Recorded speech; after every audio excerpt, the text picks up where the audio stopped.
A Rússia é o país mais sancionado do mundo. São mais de 26 mil sanções enquanto você assiste a esse vídeo. Nesse contexto, claro, há meios de driblar isso, e a Rússia gerou experiência nisso. Um dos principais é aquele que se acusa ser a Frota Fantasma, um grupo abrangente de navios que consegue transportar, por exemplo, petróleo ou outros meios de exportação da Rússia pelo mundo todo. Agora, um episódio peculiar vem à tona que ajuda a trazer mais explicações sobre isso, e num momento de tensão na Europa. O capitão de um petroleiro sancionado foi detido na França no final de setembro, depois de uma abordagem da Marinha Francesa na costa atlântica do país. O navio se chama Boracay e é suspeito de fazer parte da rede de embarcações chamada então da Frota Fantasma da Rússia, que opera para driblar essas sanções internacionais. A informação foi divulgada hoje pela madrugada pelo primeiro-ministro francês. A gente tem aqui então a publicação dele nas redes sociais, onde ele fala o seguinte: agradecemos aos nossos comandos da Marinha e às tripulações da Marinha Francesa que intervieram nesse final de semana a bordo de um navio-tanque da Frota Fantasma Russa, atualmente ancorado na costa de Saint-Nazaire como parte de uma investigação de bandeira. A ação deles contribuiu para que 2 membros da tripulação fossem colocados sob custódia policial pela Gendarmeria Marítima por decisão do Ministério Público de Brest. Então vocês acompanham aí a publicação do Sébastien Lecornu, nome complicado, né? O novo primeiro-ministro da França. Depois de uma dissolução complicada do governo, quem quiser conferir a história completa, procura aqui a história que a gente fez também a respeito da troca do governo por ali. Voltando ao assunto. Isso aconteceu então no oeste da França. A embarcação tinha saído do porto de Primorsk, na Rússia, com destino à Índia, carregado de petróleo. Antes de chegar à França, passou também por áreas da costa dinamarquesa. A gente deve ter aqui um mapa, então, mostrando a rota do petroleiro. Temos? Vocês conferem aí, então.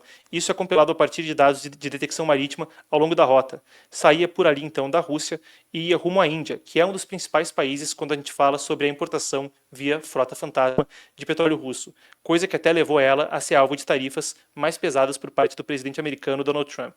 Seguindo aí, passou então por áreas da costa da Dinamarca, no momento onde houve interrupções em aeroportos devido à presença de drones. Isso ainda está sendo investigado e não está certo se uma coisa é ligada a outra ou não, se tem conexão até os eventos. No momento, até agora, nenhuma confirmação. A Marinha Francesa disse que a tripulação do navio forneceu informações contraditórias sobre qual que era a nacionalidade e depois da inspeção foi concluído que a embarcação navegava sem uma bandeira legalmente válida, sem a documentação necessária para um navio que estaria fazendo uma travessia desse tipo. Os 2 que foram presos, que o primeiro-ministro citava ali, é o capitão e o primeiro oficial, ambos cidadãos chineses. Foram detidos por descumprirem ordens militares e não apresentarem documentação da própria nacionalidade e da nacionalidade da embarcação. O primeiro oficial foi liberado, o capitão está respondendo na justiça francesa. A gente tem aqui mesmo imagens, então, de quando aconteceu o incidente. Você observa o momento onde, então, a Marinha Francesa subia a bordo do navio.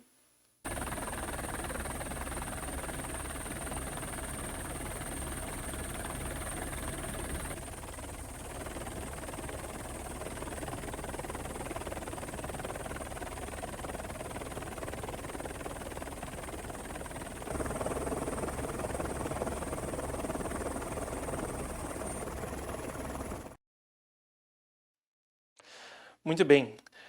O Ministério Público de Brest decidiu indiciar apenas o capitão, então, do Boracay, o navio, vocês estão vendo novamente aqui do lado, por recusa em cooperar com uma intervenção naval. O julgamento vai ficar para 23 de fevereiro de 2026. Ele vai poder enfrentar uma pena de até 1 ano de prisão e multa de 150 mil euros. O navio fica sob controle da Marinha Francesa em uma zona segura perto do porto onde ele foi apreendido.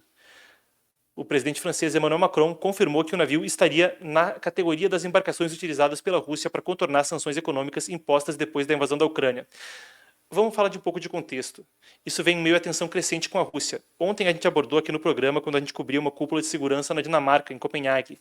Macron afirmou ali que entre 600 e 1.000 navios compõem atualmente essa rede paralela de transporte de petróleo e acrescentou que de 30% a 40% do financiamento da guerra russa provém dessas operações. Isso foi o que disse o presidente francês. O que traz à tona a pergunta: o que é a tal da Frota Fantasma, também chamada em inglês chamam de Shadow Fleet, seria como Frota das Sombras, normalmente traduzido como Frota Fantasma. E isso é coisa interessantíssima da gente abordar, porque, claro, tem a ver também com o Brasil. A gente vai chegar lá, acompanhe o assunto.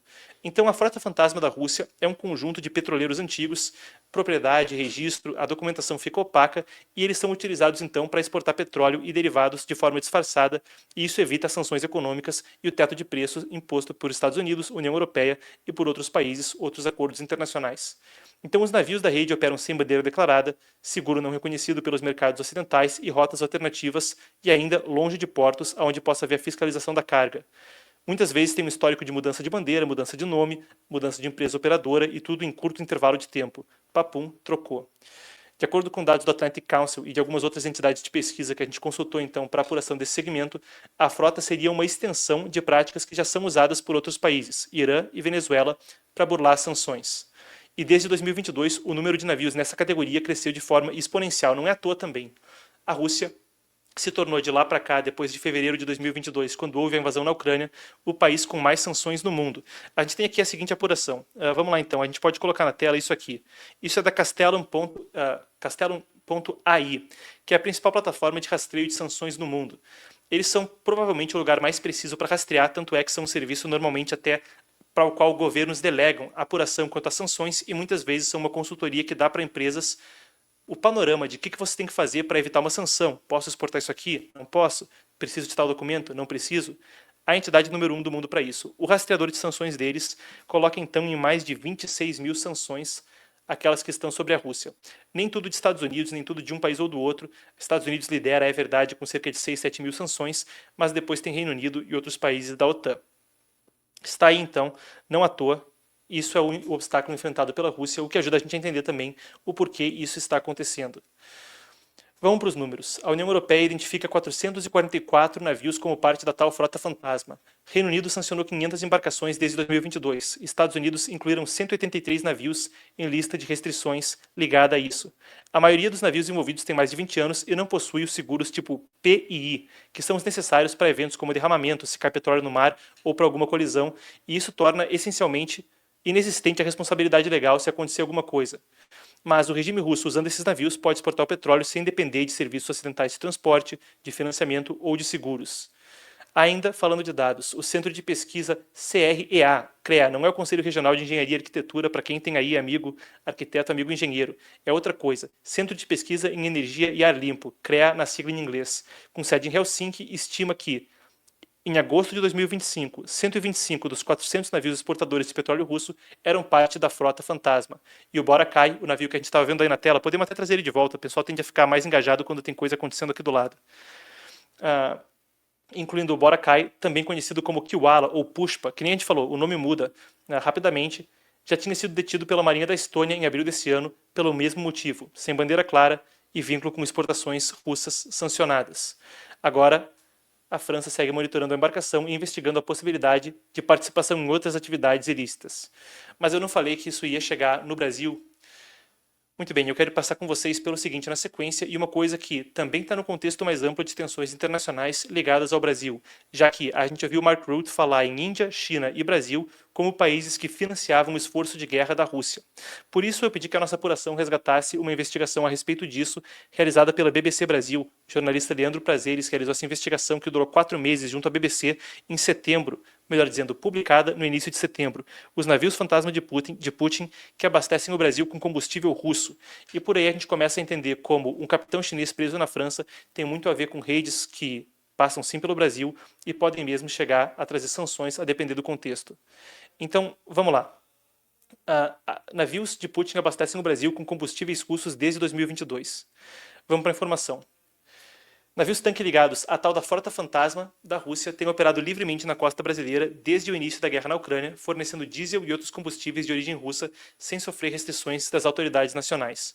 Então, entre 2022 e 2025, 36 dessas embarcações atracaram em portos brasileiros. Estamos falando de Santos, Paranaguá e Suape, principalmente, trazendo combustível mesmo depois de estarem sob sanções internacionais. A investigação aí durou 4 meses, como a gente falava, e foi publicada pela BBC Brasil no início de setembro, mostrou que o Brasil era um dos principais destinos da frota fantasma da Rússia, depois que os Estados Unidos, a União Europeia e o Reino Unido impuseram as sanções que a gente discutia há pouco a navios que são parte desse esquema. Então, entre os riscos fica também a possibilidade de sanções secundárias a empresas brasileiras que negociem com esses navios. Um contexto onde, como a gente explicava, Índia, China e até o próprio Brasil foram citados pelo secretário-geral da OTAN, o Mark Rutte. O pessoal fala que se pronuncia em holandês Mark Rutte, mas aqui fica com a pronúncia. Vocês sabem de quem eu estou falando. O Mark Rutte, nesse contexto. Até o ponto onde a apuração aponta que o Brasil seria um porto seguro da tal da frota fantasma. Então, desde agosto de 22, navios com combustível russo trazidos ao Brasil por embarcações que camuflam a origem, mudam constantemente de nome e de proprietário e de bandeira, foram um lugar comum. a Marinha Brasileira, a Receita Federal e a ANTAQ, a Agência Nacional de Transportes Aquaviários, admitiram que não tem qualquer orientação para impedir a atracação dessas embarcações por aqui, mesmo que já tenham sido sancionadas por outras potências ocidentais. Em pelo menos 6 ocasiões, navios já sancionados atracaram, então levando do geral para o específico. Atracaram e desembarcaram cargas no Brasil depois que as medidas restritivas já estavam impostas. O NS Pride, que foi rebatizado de Prosperity, é um deles. Em janeiro de 2024, ele foi sancionado pelo Tesouro dos Estados Unidos, no mês seguinte pela União Europeia. Outras embarcações, Agni, Manta, Sauri, Flora 1 e Junmar, também descarregaram combustíveis em terminais brasileiros, mesmo depois de sanções por operar em prol da máquina de guerra da Rússia. Os dados oficiais mostram que desde 2023 a Rússia é o maior fornecedor de diesel importado pelo Brasil, superando países historicamente relevantes nesse mercado, e em 2024 as importações de combustível russo chegaram a 5,4 bilhões. São alguns dos dados nesse contexto. Agora, enquanto não tem restrição oficial, algumas empresas com operações internacionais, Catalini, para citar uma, começaram a adotar os próprios mecanismos de buscar operações, evitando navios sancionados, temendo uma eventual represália de Estados Unidos ou União Europeia. Fica então o registro, quando a gente fala de frota fantasma da Rússia, cidadão chinês preso na França, mas muito a ver com o Brasil, que, sem restrições, tem recebido, então, através disso, parte grande do diesel exportado pela Rússia, coisa que pode incidir em sanção secundária.